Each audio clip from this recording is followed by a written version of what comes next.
સચ્ચિદ અને આનંદ ત્રણ સ્વરૂપ પરમાત્માના. અને વિશ્વની ઉત્પત્તિ સ્થિતિને લઈ આ ત્રણ પ્રભુના કાર્ય.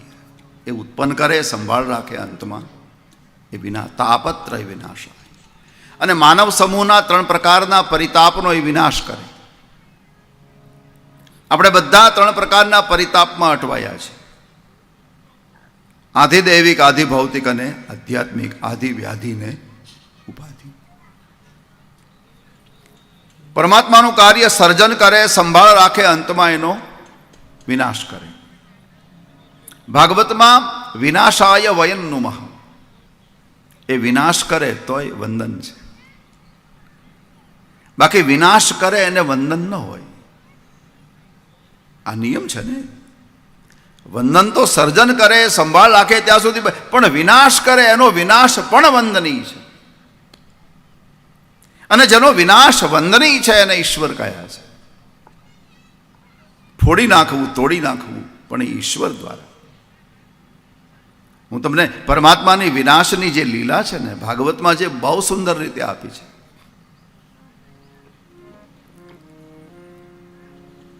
આપણે ત્યાં પરમાત્માની દશવિધિ લીલા છે. દસ પ્રકારની સૃષ્ટિ.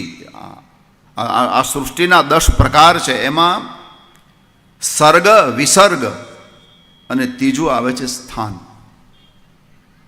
સ્થાન એટલે વિનાશનો એક અર્થ ભાગવતમાં જે આપ્યો છે એ સૃષ્ટિને સ્થિર કરવી. બસ પરમાત્મા સૃષ્ટિને સ્થિર કરે છે. હું તમને એકાદ દ્રષ્ટાંત આપું, પછી તમને આનો આખો ખ્યાલ, ભગવાનની લીલાનો તમને પોતાની મેળે ખ્યાલ આવી જશે. બાળક જન્મે 20 વર્ષ સુધી વધ્યા કરે, અને 20 વર્ષે 6 ફૂટનો થાય. બસ પછી એને સ્થિર કરી દે.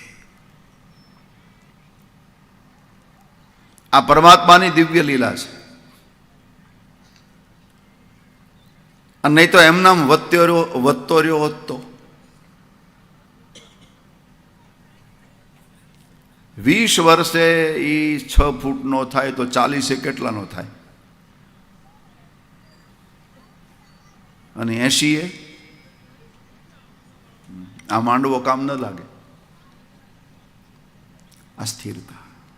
આંબાને આંબાની હદ સુધી જ વધારે, ગાયને ગાયની હદ સુધી જ વધારે, ભેંસને ભેંસની હદ સુધી જ વધારે.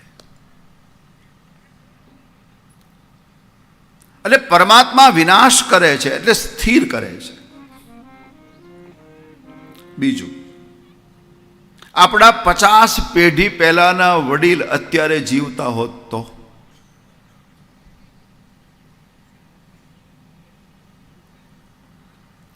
પરિવારની વ્યવસ્થા કેમ થાય? એટલે વિનાશનો એક અર્થ આ છે, સ્થિર કરવું.